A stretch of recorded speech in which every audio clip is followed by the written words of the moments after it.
Good morning students. आज से हम अपना लेक्चर वीडियोस स्टार्ट करने वाले हैं। ठीक है, तो पिछला जो मेरा वीडियो था उसमें मैंने आपको CSIR का जो एग्जामिनेशन जो पैटर्न था वो मैंने आपको एक्सप्लेन किया था। ठीक है, तो आज से हम अपना लेक्चर वीडियो स्टार्ट करेंगे। तो पहला जो मतलब यूनिट मैं ले रहा हूँ वो है इकोलॉजी। ठीक है, इकोलॉजी में देखिए बहुत सारे क्वेश्चंस जो हैं वो इकोलॉजी से भी आते हैं। ठीक है, तो इकोलॉजी को आप ऐसा मत मान के चलिएगा कि यार ये इकोलॉजी जो है इससे ज़्यादा क्वेश्चंस नहीं आता है। इकोलॉजी से भी देखिए हर एक जो यूनिट है ना, हर एक यूनिट का CSIR के क्वेश्चन में एग्ज़ाम में इक्वल वेटेज होता है। आप कोई भी ऐसा यूनिट नहीं है जो आप छोड़ देंगे कि हाँ ये इससे नहीं आता है क्वेश्चन। जिससे बहुत कम क्वेश्चन आता है वो यूनिट मैं आपको बता दूंगा। ठीक है, तो इकोलॉजी भी उन मेन यूनिट्स जो होता है ना, जो मतलब CSIR का जो एग्ज़ाम में जो मैक्सिमम जो क्वेश्चंस होते हैं जो यूनिट से पूछे जाते हैं उन यूनिट में से एक यूनिट इकोलॉजी भी है। ठीक है, तो मैं अपना जो लेक्चर है, पहला लेक्चर जो है वो इकोलॉजी से स्टार्ट करने वाला हूँ। ठीक है, तो हम ज़्यादा टाइम ना वेस्ट करते हुए इकोलॉजी अपना जो वीडियो है वो स्टार्ट करते हैं। ठीक है, तो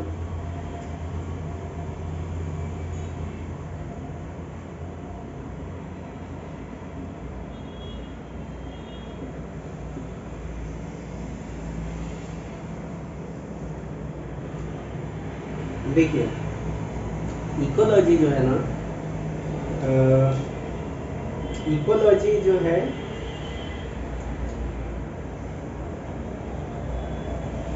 ये जो टर्म है इकोलॉजी, इसको सबसे पहले एक जर्मन बायोलॉजिस्ट थे जिनका नाम था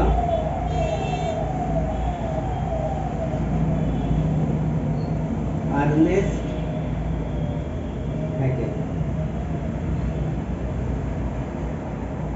ये एक जर्मन बायोलॉजिस्ट थे।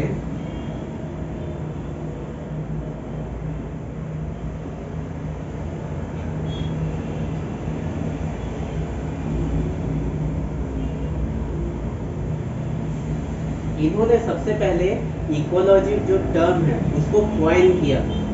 अच्छा, कॉइन किया था का क्या मतलब होता है कि जो ये जो टर्म है ना इकोलॉजी, इसका सबसे पहले ये जो वर्ड दिया था ना, ये इन्होंने ही दिया था, अर्नेस्ट हैकेल ने। ये एक जर्मन बायोलॉजिस्ट हैं। ठीक है, बायोलॉजिस्ट थे। अच्छा, इकोलॉजी में एक और नाम आता है E.P. ओडम,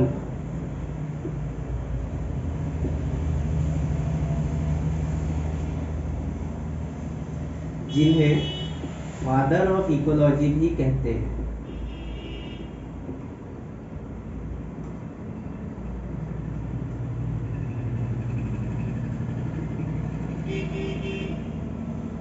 ठीक है, तो इकोलॉजी जो टर्म है वो सबसे पहले इस वर्ड, ये जो वर्ड है इकोलॉजी, इसका इसको मतलब इसका एक आइडिया दिया था। इकोलॉजी जो वर्ड है ये सबसे पहले कॉइन किया था अर्नेस्ट हैकेल ने, जो कि एक जर्मन बायोलॉजिस्ट थे। ठीक है, E.P. ओडम, इन्हें फादर ऑफ इकोलॉजी भी कहा जाता है। ठीक है, देखिए आप CSIR के पिछले 10 साल के क्वेश्चन पेपर को उठा के देखिएगा, आपको कहीं पे भी ये नहीं पूछा है कि अर्नेस्ट हैकेल कौन थे, E.P. ओडम कौन थे, कहीं भी नहीं पूछता है। ये जो दो क्वेश्चंस है ना कि who coined the term ecology and who is known as the father of ecology, ये सब क्वेश्चन जनरली PMTs में पूछे जाते थे। प्री मेडिकल टेस्ट जो 12th के बाद जो होता है ना, वो सब में ये सब क्वेश्चन, ये दोनों क्वेश्चन पूछे जाते थे कि who coined the term ecology and who is known as the father of ecology. ठीक है, तो आप लास्ट 10 इयर्स का क्वेश्चन पेपर आप उठा के देख लो CSIR का, आपको कहीं पे भी ये नहीं पूछा कि अर्नेस्ट हैकेल कौन थे या इपिओडम कौन थे, ये नहीं पूछा। हाँ, आपको कुछ एग्जाम जैसे गेट वगैरह में ये क्वेश्चन पूछ सकता है कि अर्नेस्ट हैकेल कौन थे, इपिओडम कौन थे, लेकिन आपको CSIR में कहीं पे भी नहीं पूछेगा कि अर्नेस्ट हैकेल एंड इपिओडम कौन थे। ये जस्ट आपके नॉलेज के लिए मैंने बता दिया कि अर्नेस्ट हैकेल जो थे वो जर्मन बायोलॉजिस्ट थे जिन्होंने इकोलॉजी टर्म को कॉइन किया। इपिओडम फादर ऑफ इकोलॉजी हैं, ठीक है, फादर ऑफ इकोलॉजी इन्हें बोला जाता है, ठीक है। अच्छा, अभी आज देखिए मैं आपको इकोलॉजी और इकोलॉजी के जो क्लासेस हैं उनके बारे में बताऊंगा, ठीक है। इकोलॉजी आप देखिए बोर्ड में देखिएगा,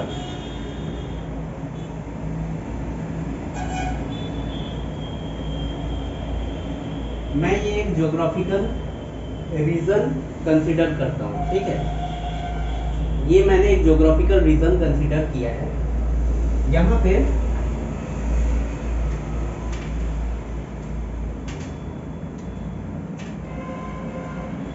इस पर्टिकुलर ज्योग्राफिकल रीजन में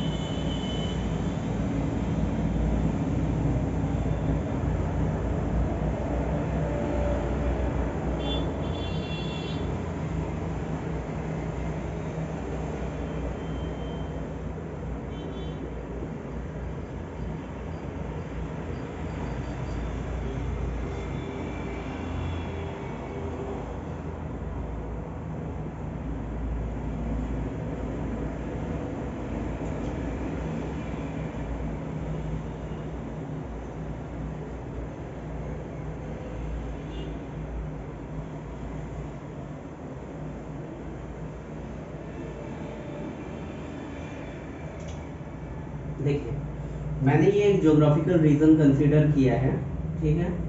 यहाँ पे वैरायटीज ऑफ ऑर्गेनिज्म, ये जो मैंने डिफरेंट डिफरेंट कलर्स यूज किया ना, ये हर एक स्पीसीज को डिनोट कर रहा है, ठीक है। ये अलग अलग स्पीसीज यहाँ पे प्रेजेंट हैं, ठीक है। इस पर्टिकुलर रीजन में आपका रॉक्स प्रेजेंट है, रिवर प्रेजेंट है, सॉइल प्रेजेंट है, एटमॉस्फेयर प्रेजेंट है, ठीक है। तो ये रॉक्स, रिवर, सॉइल, एटमॉस्फेयर, इन्हें बोला जाता है abiotic components. Abiotic components means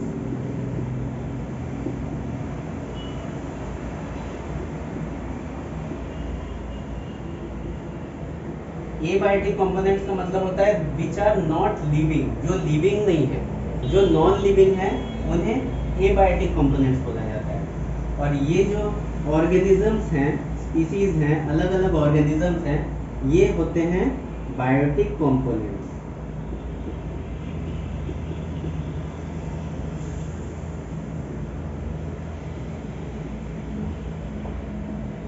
ठीक है। तो ये हैं बायोटिक कंपोनेंट्स और ये हैं एबायोटिक कंपोनेंट्स, ठीक है। ये मैंने एक ज्योग्राफिकल रीजन एक कंसीडर किया हुआ है, ठीक है। अभी ये ये जो स्पीसीज है इनका आपस में इंटरेक्शन, इसके साथ इंटरेक्शन, ठीक है। इन स्पीसीज का, ये एक अलग टाइप के स्पीसीज हैं, इनका आपस में इंटरेक्शन, ये एक अलग टाइप के स्पीसीज है, इनका आपस में इंटरेक्शन, ये एक अलग टाइप के स्पीसीज है, इनका आपस में इंटरेक्शन। तो इनका आपस में इंटरेक्शन और इनका विद अदर स्पीसीज के साथ इंटरेक्शन,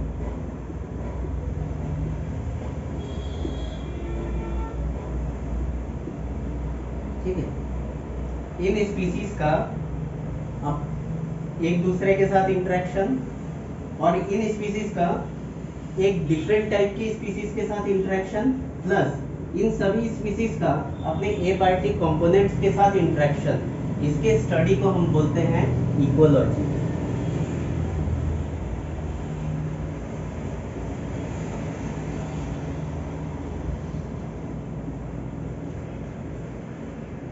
ठीक है, तो आपको समझ में आया इकोलॉजी क्या होता है। बायोटिक कंपोनेंट्स का एबायोटिक कंपोनेंट्स के साथ इंटरेक्शन और आपस में इंटरेक्शन, इसके स्टडी को हम बोलते हैं इकोलॉजी। और ये जो हमने ये जो कंसीडर किया हुआ है ना, ये जो ज्योग्राफिकल रीजन, इसको हम बोलेंगे इकोसिस्टम।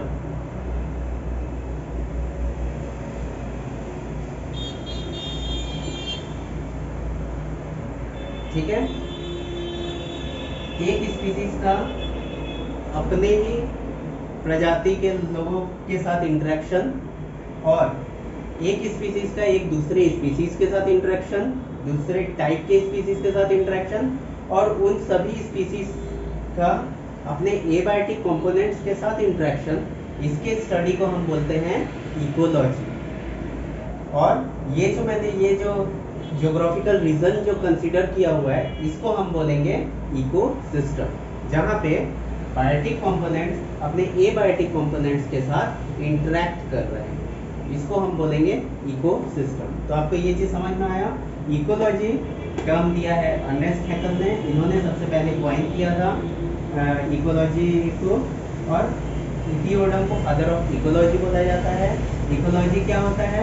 इकोलॉजी होता है बायोटिक कंपोनेंट्स का अपने एबायोटिक कंपोनेंट्स के साथ इंटरेक्शन, इसको हम, इसके स्टडी को हम इकोलॉजी बोलते हैं। और बायोटिक कंपोनेंट्स और एबायोटिक कंपोनेंट्स जहाँ पे एक दूसरे के साथ इंटरेक्ट कर रहे हैं, उस सिस्टम को हम बोलते हैं इकोसिस्टम। ठीक है, इतना आपको समझ में आया? चलिए नेक्स्ट टॉपिक में हम जाते हैं।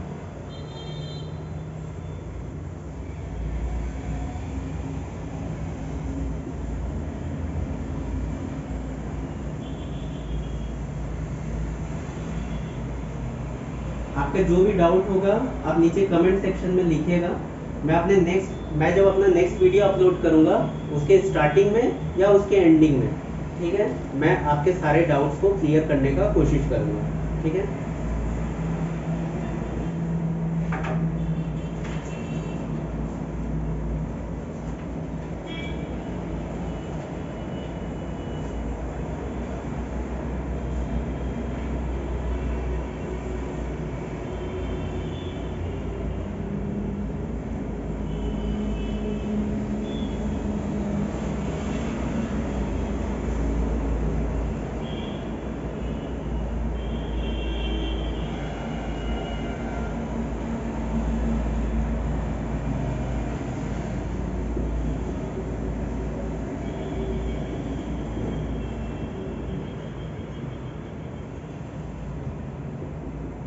नेक्स्ट आता है लेवल्स ऑफ ऑर्गेनाइजेशन। देखिए लेवल्स ऑफ ऑर्गेनाइजेशन जो होता है ना, वो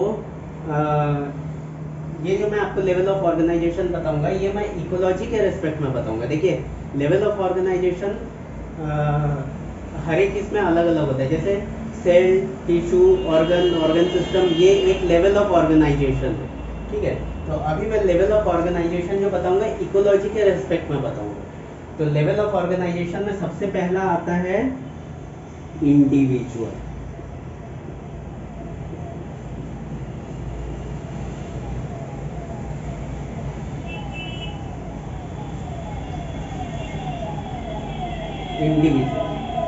आपको CSIR में ये क्वेश्चन पूछेगा, जो बेसिक लेवल ऑफ ऑर्गेनाइजेशन क्या होता है। ये क्वेश्चन आपका 2 मार्क्स वाले जो मेमोरी बेस्ड जो क्वेश्चन होता है ना, उसमें ये क्वेश्चन पूछा जा सकता है।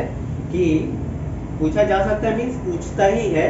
ठीक है, आप ये चीज ध्यान में रखना कि लेवल ऑफ ऑर्गेनाइजेशन में जो सबसे बेसिक लेवल ऑफ ऑर्गेनाइजेशन होता है वो होता है इंडिविजुअल। ठीक है, इंडिविजुअल होता है basic level of organisation.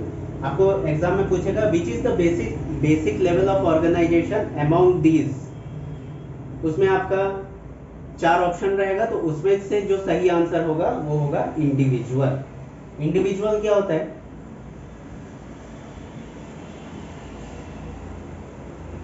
Individual मतलब होता है एक सपोज एक बर्ड, ठीक है, एक ह्यूमन बीइंग, एक इंसेक्ट,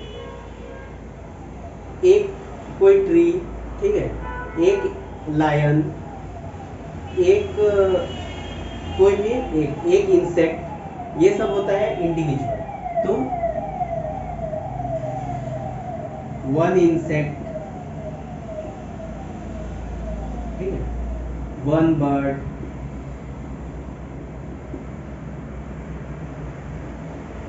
वन एनिमल, ठीक है, वन एनिमल है, वन काउ, ठीक है, वन फिश, ठीक है। तो इंडिविजुअल मतलब एक इंसेक्ट, एक बर्ड, एक काव, एक फिश, कोई भी एक, वो होता है इंडिविजुअल, ठीक है। इसके बाद आता है पॉपुलेशन।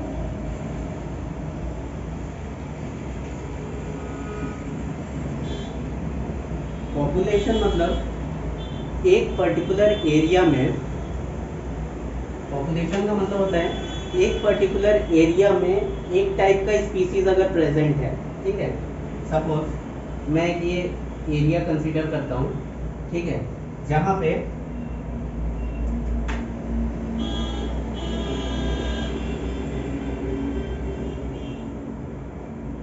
एक टाइप के स्पीसीज के मेंबर्स प्रेजेंट हैं, ठीक है।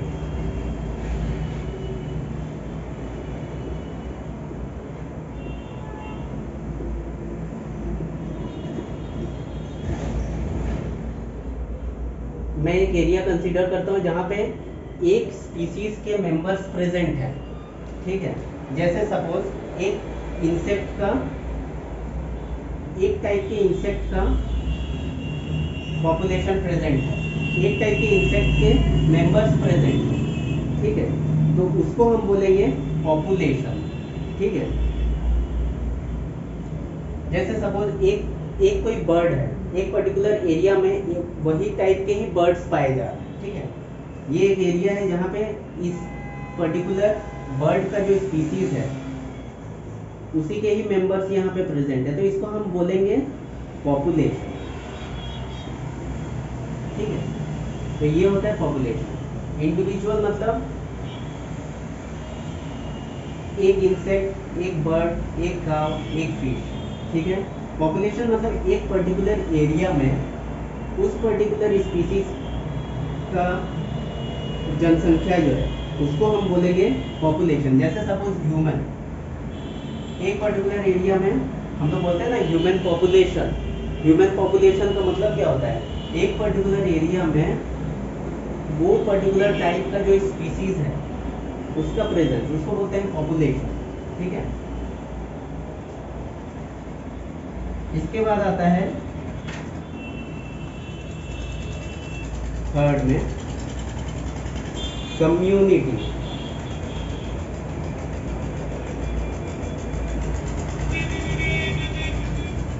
कम्युनिटी का क्या मतलब होता है, सपोज मैंने ये एक रीजन कंसीडर किया, ठीक है, जहां पे अलग अलग स्पीसीज के पॉपुलेशन प्रेजेंट है, ठीक है। ये एक तरह का स्पीसीज है, इसका पॉपुलेशन है, ये एक तरह का स्पीसीज है, इसका पॉपुलेशन प्रेजेंट है, ये एक तरह का स्पीसीज है जिसका पॉपुलेशन प्रेजेंट है,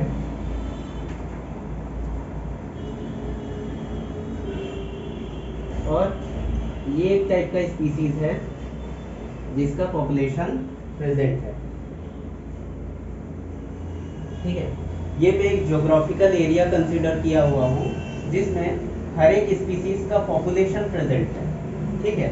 और ये डिफरेंट स्पीसीज के पॉपुलेशन आपस में इंटरेक्शन हो रहा है, इनके बीच में आपस में इंटरेक्शन हो रहा है, ठीक है।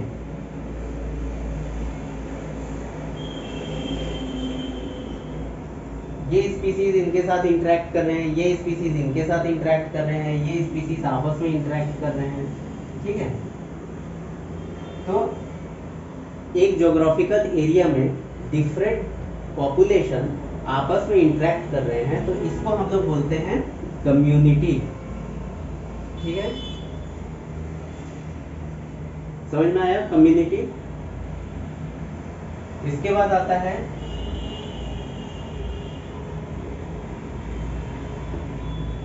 Eco system. इकोसिस्टम क्या होता है, जहां पे ये सपोज एक मैंने ज्योग्राफिकल रीजन कंसीडर किया है, ठीक है, यहाँ पे वैराइटीज ऑफ कम्युनिटीज प्रेजेंट है इस पर्टिकुलर ज्योग्राफिकल रीजन में।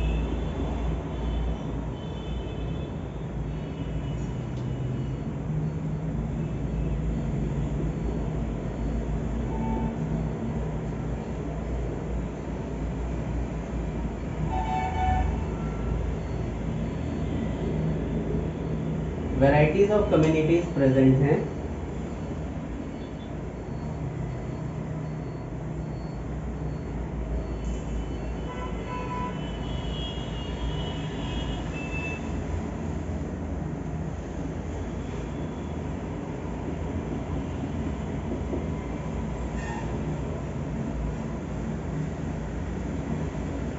तो मैंने ये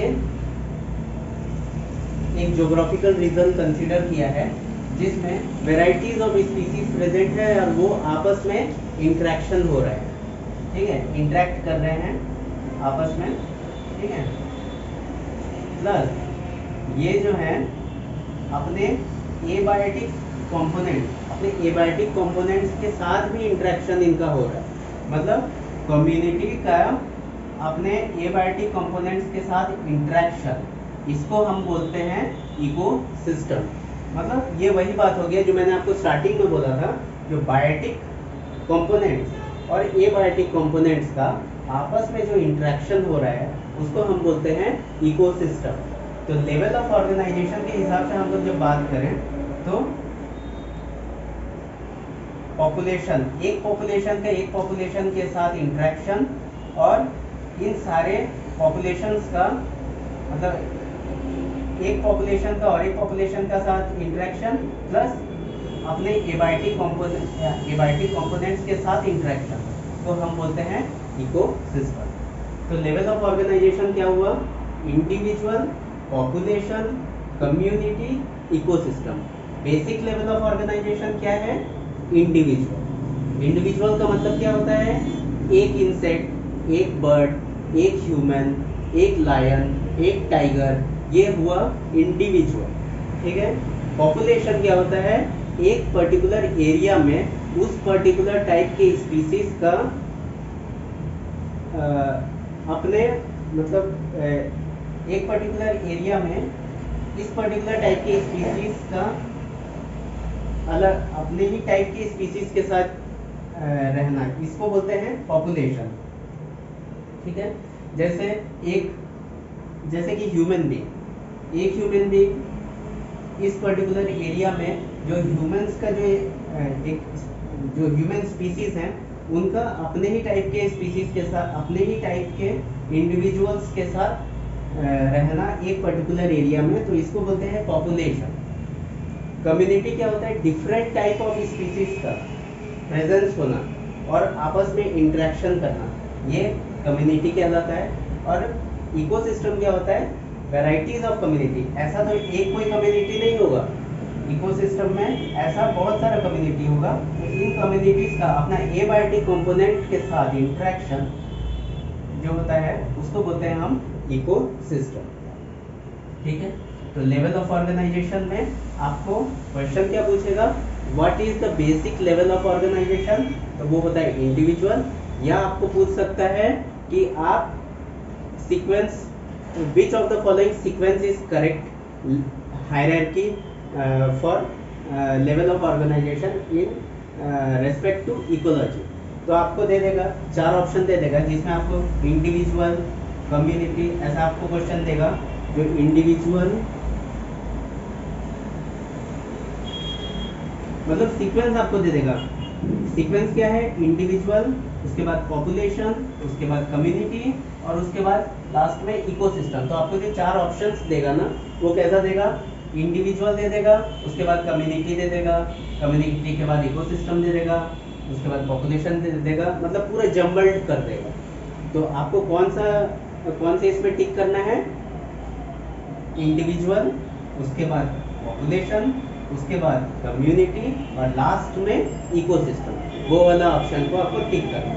तो आपके इसमें लेवल ऑफ ऑर्गेनाइजेशन में 2 क्वेश्चंस बनते हैं जो मैंने आपको बताया, और ये पार्ट बी सेक्शन में पूछा जाएगा।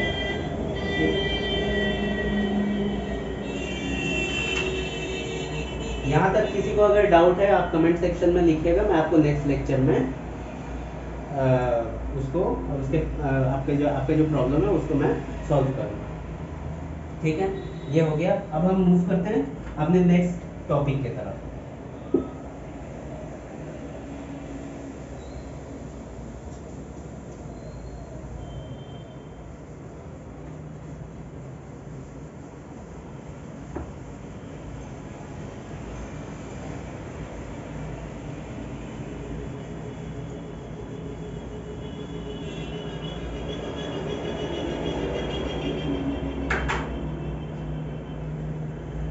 देखिए, इकोलॉजी जो है on basis of level of organisation, level of organisation के अकॉर्डिंग इकोलॉजी जो होता है उसका 2 क्लासेस होता है।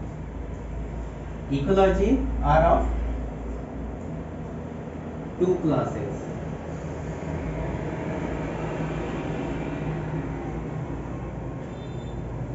ठीक है,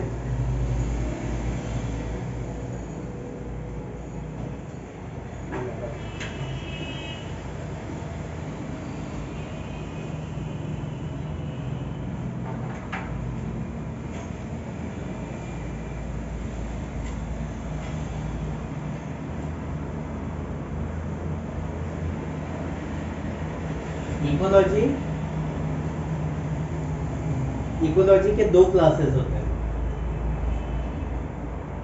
पहला क्लास होता है ऑट इकोलॉजी,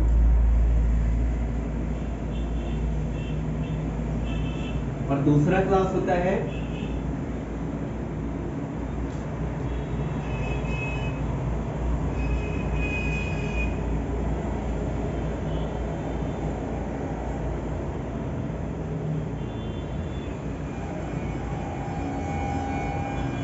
सीन इकोलॉजी।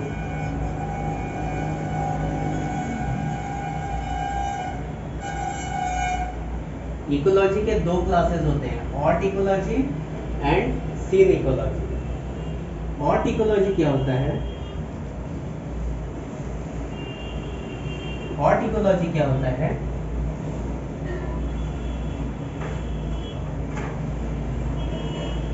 देखिए, ऑट इकोलॉजी को हम लोग पॉपुलेशन इकोलॉजी भी बोलते हैं।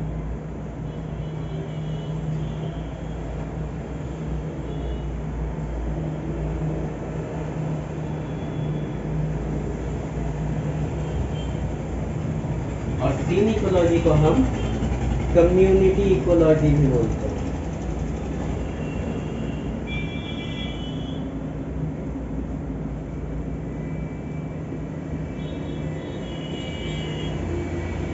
ठीक है, तो ecology on the basis of level of organisation 2 classes में डिवाइड किया गया है। पहला होता है ऑट इकोलॉजी और दूसरा होता है सीन इकोलॉजी। ऑट इकोलॉजी को हम पॉपुलेशन इकोलॉजी भी बोलते हैं और सीन इकोलॉजी को हम कम्युनिटी इकोलॉजी भी बोलते हैं। ऑट इकोलॉजी क्या होता है, अब हम ये बात करेंगे।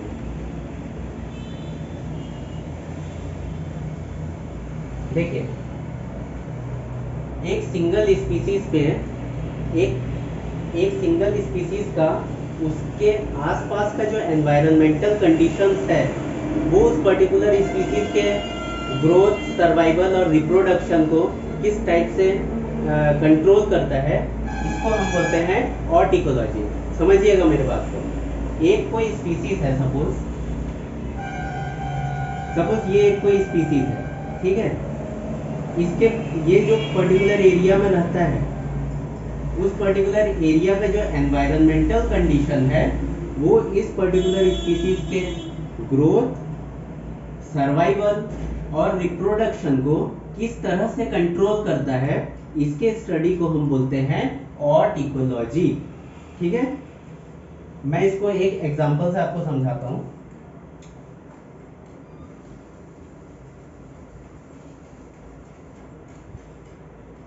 सपोज मैं एक एग्जांपल ले रहा हूं सवाना ग्रासलैंड का।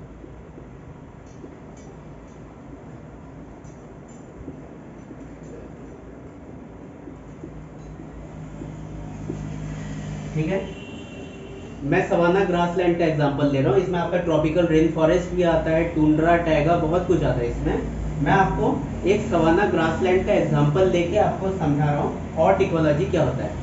मैंने क्या बोला, हॉर्टिकोलॉजी क्या होता है, एक पर्टिकुलर स्पीसीज का उसके आसपास का जो एनवायरमेंटल कंडीशन है, उस वो एनवायरमेंटल कंडीशन उस पर्टिकुलर स्पीसीज के ग्रोथ, सर्वाइवल और रिप्रोडक्शन को इस तरह से कंट्रोल करता है, इसके स्टडी को हम बोलते हैं हॉर्टिकोलॉजी। एग्जांपल सवाना ग्रासलैंड में ले रहा हूँ। सवाना ग्रासलैंड में जो ग्रासेस होते हैं, वो उन ग्रासेस को, वो जो ग्रासेस है वो हर जगह तो नहीं उगते। सवाना ग्रासलैंड के जो ग्रासेस होते हैं ना, वो वहाँ का जो एनवायरमेंटल कंडीशन है वो उसे उस पर्टिकुलर एरिया में ही ग्रो करवाता है।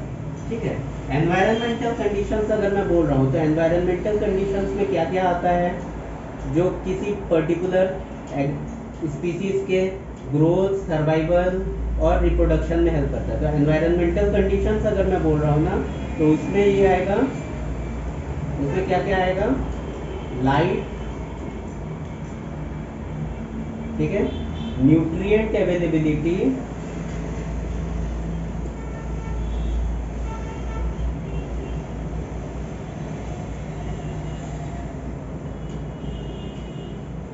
और ह्यूमिडिटी।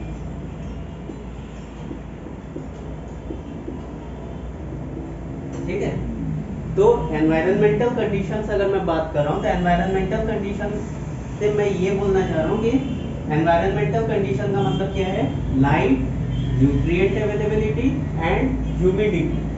तो ये तीन जो फैक्टर है ना, ये तीन फैक्टर डिसाइड करता है कि उस पर्टिकुलर एरिया में किस टाइप के स्पीसीज ग्रो होंगे। ठीक है, जैसे सपोज सवाना ग्रासलैंड में जो ग्रासेस होते हैं ना, जो हर्ब्स एंड श्रब्स होते हैं, वो सवाना ग्रासलैंड में ही उग रहे हैं। ठीक है, तो सवाना ग्रासलैंड में जो लाइट का कंडीशन है, न्यूट्रिएंट्स जो अवेलेबल हैं और जो ह्यूमिडिटी, ये तीनों डिसाइड कर रहा है कि वहां पे किस टाइप का हर्ब, किस टाइप का श्रब ग्रो हो रहा है। ठीक है, तो ये एक स्पीसीज हो गया है, और ये जो एनवायरमेंटल कंडीशंस है, तो ये एनवायरमेंटल कंडीशंस जो है इस पर्टिकुलर स्पीसीज का ग्रोथ, सर्वाइवल और रिप्रोडक्शन को रेगुलेट कर रहा है। तो इस स्टडी को हम क्या बोलेंगे, हॉर्टिकोलॉजी बोलेंगे। मैं एक दूसरा एग्जांपल से आपको समझा रहा हूँ। सिर्फ यही कंडीशंस नहीं होते हैं, कोई भी एबायोटिक कंडीशंस हो सकते हैं। जैसे मैं पर्टिकुलर इस ग्रास के रेस्पेक्ट में आपको बताया, तो लाइट, न्यूट्रिएंट अवेलेबिलिटी और ह्यूमिडिटी इस पर्टिकुलर स्पीसीज ऑफ ग्रासेस के ग्रोथ में रेस्पॉन्सिबल होते हैं। तो मैं इस सवाना ग्रासलैंड को लेके आपको बताया। अभी देखिए सवाना ग्रासलैंड में सिर्फ ये ग्रासेस तो नहीं होंगी, यहाँ पे आपका ज़ेब्रा भी होगा। ठीक है, सपोज मैं ज़ेब्रा पॉपुलेशन का बात कर रहा हूँ। ये जो ज़ेब्रा पॉपुलेशन है ना, ज़ेब्रा पॉपुलेशन का ग्रोथ, सर्वाइवल और रिप्रोडक्शन किस किस फैक्टर पर डिपेंड करेगा, न्यूट्रिएंट अवेलेबिलिटी, न्यूट्रिएंट के फॉर्म में यहाँ पे ग्रासेस प्रेजेंट हैं, ज़ेब्रा उस पे उसको फीड करके सर्वाइव करेगा। ठीक है, प्लस इस पर्टिकुलर ग्रासलैंड, मतलब इस पर्टिकुलर जो एरिया है, यहाँ इस पर्टिकुलर एरिया के आसपास जो लायंस प्रेजेंट है,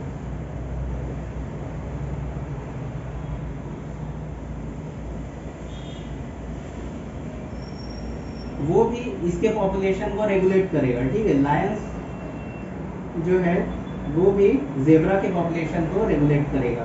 तो ये सब भी फैक्टर्स जो है, ये भी एबायोटिक फैक्टर्स के अंडर ही आता है। ठीक है, तो जो लायंस प्रेजेंट है वो ज़ेब्रा के पॉपुलेशन को ये करेगा, क्या बोलते हैं, रेगुलेट करेगा। तो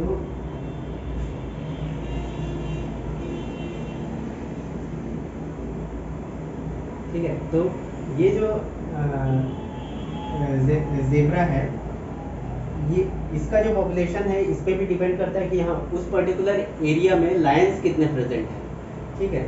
तो ये सब जो फैक्टर्स हैं ये भी किसी पर्टिकुलर पॉपुलेशन को, किसी एरिया का पॉपुलेशन में वो पर्टिकुलर जो स्पीसीज का सर्वाइवल जो सर्वाइवल को रेगुलेट करता है। तो ये सब भी फैक्टर्स जो हैं आते हैं कोई स्पीसीज को, मतलब ये भी एनवायरमेंटल कंडीशन ही हुआ जो सिर्फ लाइट, न्यूट्रिएंट अवेलेबिलिटी और ह्यूमिडिटी ही नहीं, लायंस जैसे सपोज मैं जेब्रा पॉपुलेशन का जो बात कर रहा हूँ, जेब्रा पॉपुलेशन को ये सब कंडीशन, ये सब जो है न्यूट्रिएंट अवेलेबिलिटी और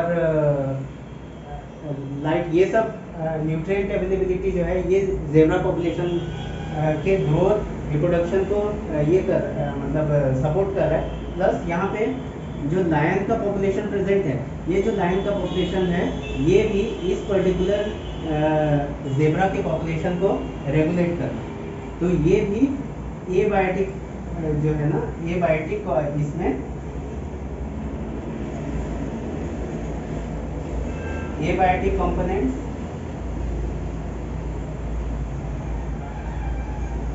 प्लस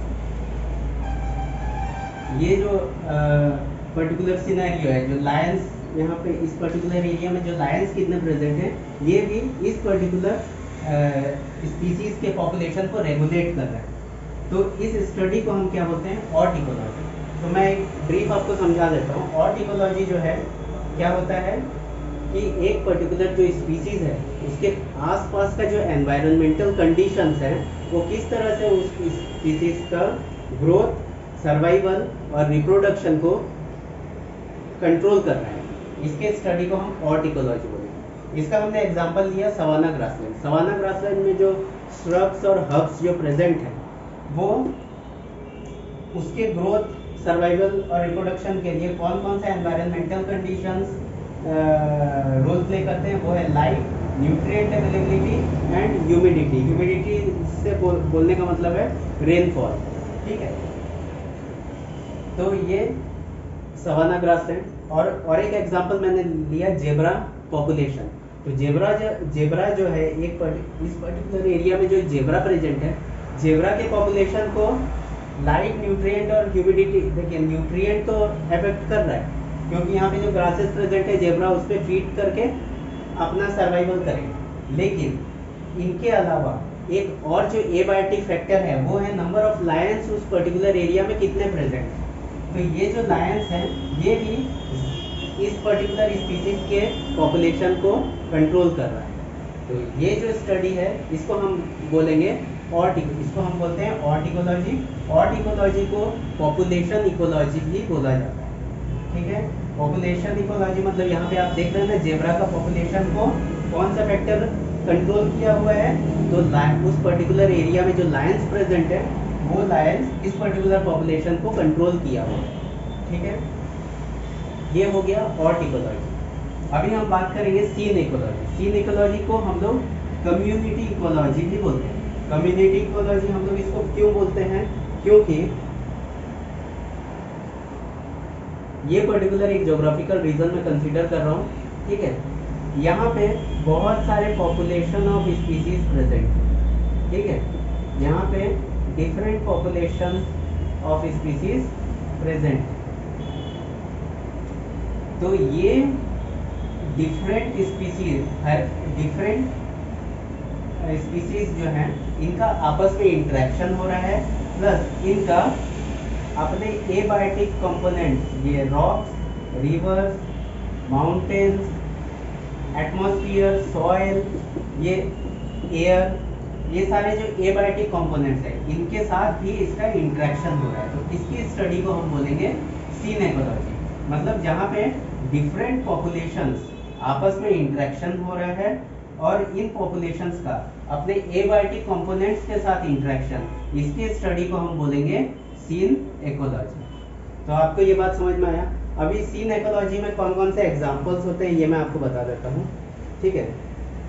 सपोज मैं इधर कंसीडर कर रहा हूँ फॉरेस्ट इकोसिस्टम, ठीक है।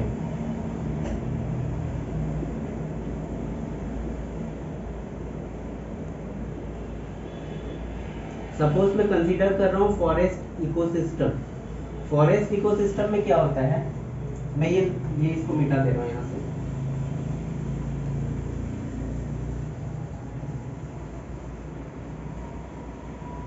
इसका मैं एग्जांपल लिया हूँ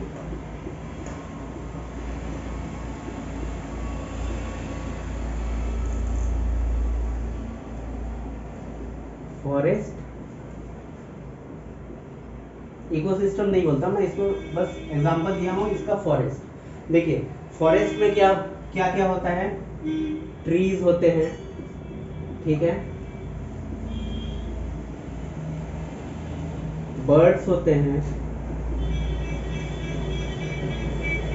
रेप्टाइल्स होते हैं,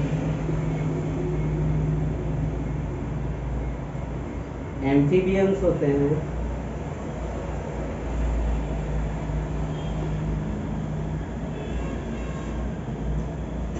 वाटर होता है, सॉइल होता है, रिवर लेक होता है, माउंटेन्स होते हैं,